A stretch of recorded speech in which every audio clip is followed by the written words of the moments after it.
Ya. Entonces aquí vamos a resumir esto.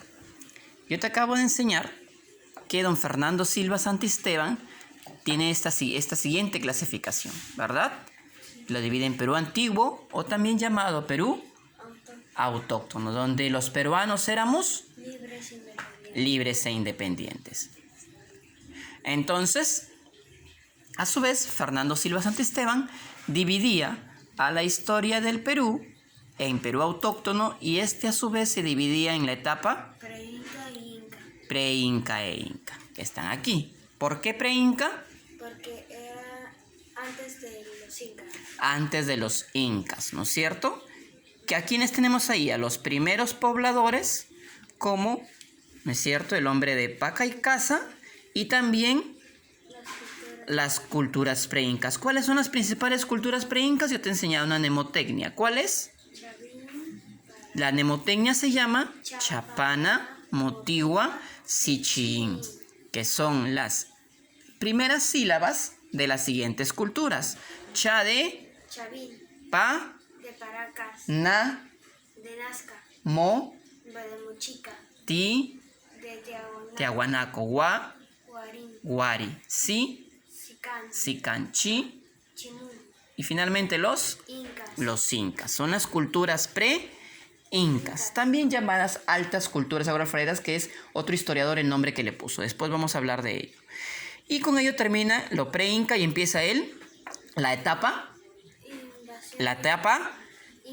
inca, con el primer inca. ¿Quién fue? Manco Cápac.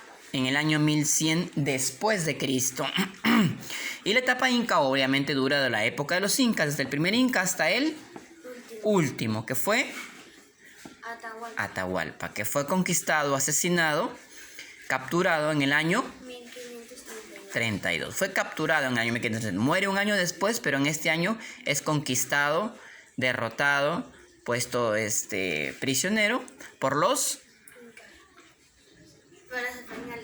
españoles. Entonces se da la siguiente etapa, según Fernando Silva Santisteban. Empieza la invasión hispánica. ¿Qué significa invasión hispánica?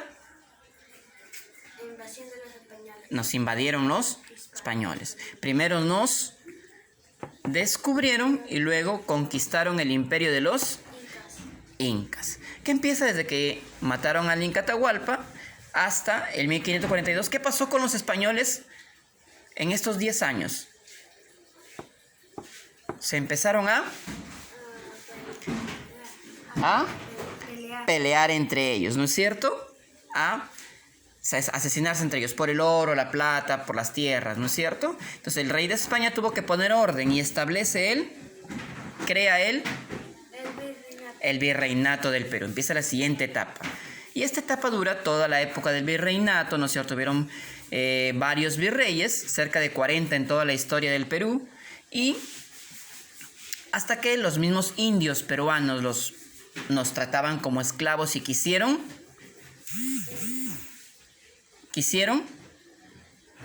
emanciparse, liberarse, ¿no es cierto? Liberarse. Y surge la figura de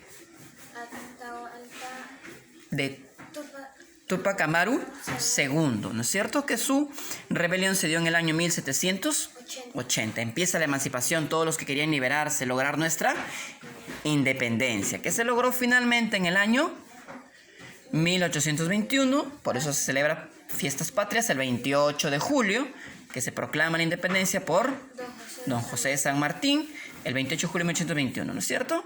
Esa etapa dura hasta 1824, cuando son finalmente derrotados los españoles en las batallas de Junín y Ayacucho. Y empieza la siguiente etapa, la independencia política, con el nombre del periodo llamado República, porque nos independizamos y nos convertimos en un país, ¿no es cierto? Y nos empezamos a llamar la República del Perú, desde el primer presidente, que fue don José de la Riva Agüero, hasta el actual don Martín Vizcarra. Esa es la división de la historia del Perú según don Fernando Silva Santisteban, es decir, según el positivismo histórico.